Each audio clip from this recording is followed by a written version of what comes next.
علامہ ابتسام الہی ظہیر صاحب، آپ مذہبی رہنما ہیں، مذہبی اسکالر ہیں، آپ کو اکثر جب مشکل ہمیں مسائل ہمارے درپیش ہوتے ہیں سمجھنے کے لیے تو ہم آپ کو زحمت دیتے ہیں. کیا وجہ ہے کہ پاکستان کی بہت سی جو کمیونٹیز ہیں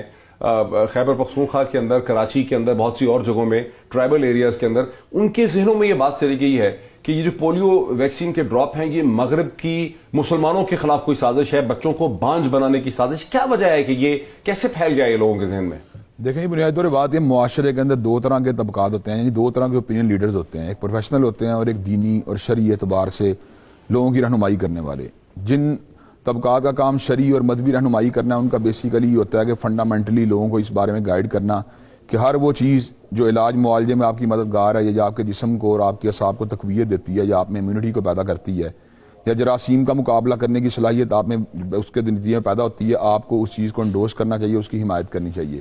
لیکن اس کے باوجود جو دینی رہنما ہوتے ہیں پروفیشنلی اس پوزیشن میں نہیں ہوتے کہ ان چیزوں کی حقیقت کو جج کر سکیں. اس کے بعد جو کریڈیبل دوسرا اوپینین لیڈرز کا طبقہ ہوتا ہے وہ معالجین کا طبقہ ہوتا ہے، وہ حکامہ ہوتے ہیں، ڈاکٹرز ہوتے ہیں، جو معالجین ہوتے ہیں، جو ان چیزوں کی حقیقت کو جانتے ہیں. تو بنیادی طور کے اوپر ان چیزوں کی ثقافت کے اوپر غور کرنا یا ان چیزوں کو کریڈیبلی جو اگر کریڈیبل ہوں تو ان کو ڈوز کرنا، یہ ان کے اوپر جو ہے نا ذمہ داری عائد ہوتی ہے. تو میں یہ بات سمجھتا ہوں کہ دینی رہنماؤں کا کام اس معلومات کو لوگوں ڈسیمینیٹ کرنا ہے جو ہم تک معالجین کے ذریعے پہنچتی ہے. تو نیشن جو بنتی ہے وہ بنیادی طور پہ مختلف طرح کے پروفیشنلز کی آپس میں انٹر لنک ہونے کا ساتھ یا انٹیگریشن کے ذریعے جو ہے نا ایک معاشرہ مارد وجود میں آتا ہے. تو جہاں تک تعلق ہے ہمیں جو انفارمیشن ملی ہے ڈاکٹرز کے ذریعے، پروفیشنلز کے ذریعے یا معالجین کے ذریعے، اس میں یہی بات ہمیں معلوم ہوئی ہے کہ امیونٹی جو ہے نا ان ویکسینیشنز کے نتیجے کے اندر جو ہے نا پیدا ہوتی ہے اور بچہ جو ہوتا ہے اس بیماری کا جو ہے نا مقابلہ کرنے کے قابل ہو جاتا ہے، مدافعتی نظام کو تقویت ملتی ہے. لیکن اس کے باوجود شکوک و شبہات معاشرے میں موجود ہوتے ہیں. کہیں ایسی بات تو نہیں ہے کہ کہیں ان کے نتیجے میں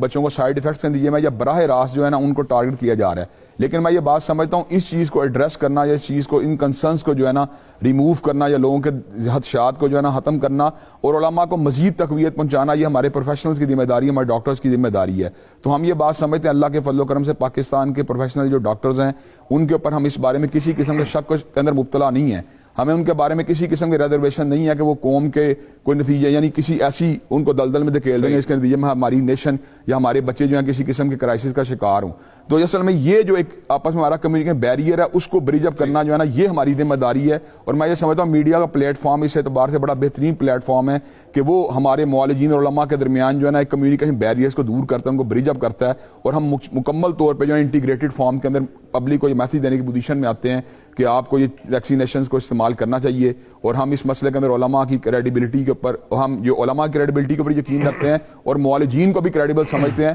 اور اگر کوئی کنسرن ہو تو میں یہ سمجھتا ہوں یہ ان کی ذمہ داری ہے کہ اس کو جو ایڈریس کریں اور پبلک کو جو ہے نا ذہن کو جو ہے نا آسودگی دیں اور علماء کو بھی جو اگر کہیں ریزرویشن ہے تو اس کو دور کریں. اچھا علامہ صاحب، بڑا آپ نے ہمیشہ کی طرح علامہ صاحب آپ نے بڑا انٹرسٹنگ اس میں ایک پہلو جو ہے وہ ایڈ کیا ہے ہمیشہ کی طرح. یعنی بنیادی طور پہ مجھے سمجھ آئی آپ کے کہہ رہے ہیں کہ چونکہ کمیونیکیشن ہونی چاہیے افیکٹو، یعنی معالجین نے مذہبی اسکالرز نے اپنے ہاں لوگوں کو یہ بات ایک بڑے وثوق سے سمجھانی ہے کہ پولیو کتنا خطرناک ہے اور پولیو کے ڈراپس سے نقصان نہیں ہوتا اور اس سے قوت مدافعت پیدا ہوتی ہے. اور کہیں نہ کہیں آپ یہ سمجھتے ہیں کہ گزشتہ 10 12 15 برس میں اس میں ایک شگاف رہا ہے، یہ کمیونیکیشن چینل مکمل نہیں ہو سکا. میں کیا آپ کو صحیح سمجھ سکا ہوں کہ بالکل آپ نے حکومتوں کی وہ ایفیکٹو نہیں تھی؟ بالکل آپ کو یہ سچی بات یہ ہے کہ آپ نے بالکل صحیح جگہ نہ ہاتھ رکھا بلکہ نبض کے اوپر ہاتھ رکھ لیا. میں یہ بات سمجھتا ہوں کہ مجھے اپنے معالجین کے اوپر اور اپنے ڈاکٹر کے پورا یقین اور کانفیڈنس ہے کہ وہ کبھی بھی نیشن کے ساتھ بے وفائی نہیں کر سکتے اور وہ ہمیشہ اسی چیز کو ریکمینڈ کریں گے جو نیشن کی بہتری کے لیے ہے. لیکن میں یہ سمجھتا ہوں کہ خود مجھے بھی، حالانکہ میں سائنٹیفک علوم کے ساتھ وابستہ آدمی ہوں اور میں امیونٹی کی سائنس کو بھی سمجھتا ہوں کہ کس طرح آپ امیونٹی کو جو بوسٹ کرنے کے لیے، بلڈ اپ کرنے کے لیے اسی بیماری کے کمزور یا مرے ہوئے جراثیم کو انسانوں کے جسم میں انجیکٹ کرتے ہیں یا اس کے جو ہیں اس کے اندر سے کوئی پروٹین کے مادے کو اس میں لے کے انجیکٹ کرتے ہیں، نتیجتاً انسان کی مدافعتی نظام میں یہ قوت موجود ہوتی ہے کمزور جراثیم کا مقابلہ کر سکے. لیکن اس کے بعد سچی بات آپ کو بتاؤں، اس کے باوجود جب ہم ایک کاؤنٹر ورژن یا کاؤنٹر نیریٹو سمجھتے ہیں، کئی بار ہمارے ذہن کے اندر یہ وہم پیدا ہوتا ہے کہیں خدا نہ خواستہ ایسی بات تو نہیں ہے کہ کہیں ہمارے ساتھ کوئی کانسپریسی ہو رہی ہو. لیکن الحمدللہ آپ جیسے پلیٹ فارم پہ بیٹھ کے ہم اس کانسپریسی کے مقابلے کے اوپر اپنے کو سیٹسفائیڈ محسوس کرتے ہیں. تو میں یہ بات سمجھتا ہوں کہ معالجین اور علماء کے درمیان کئی معاملات کے اوپر جو ایک انٹیگریشن ہے وہ بڑی ضروری ہے تاکہ معاشرے کو صحیح معنوں اس راستے پہ چلایا جا سکے جو معاشرے کی بیٹرمنٹ کا راستہ ہے، ان کی فلاح کا راستہ ہے اور ان کو بیماریوں سے بچانے والا راستہ ہے.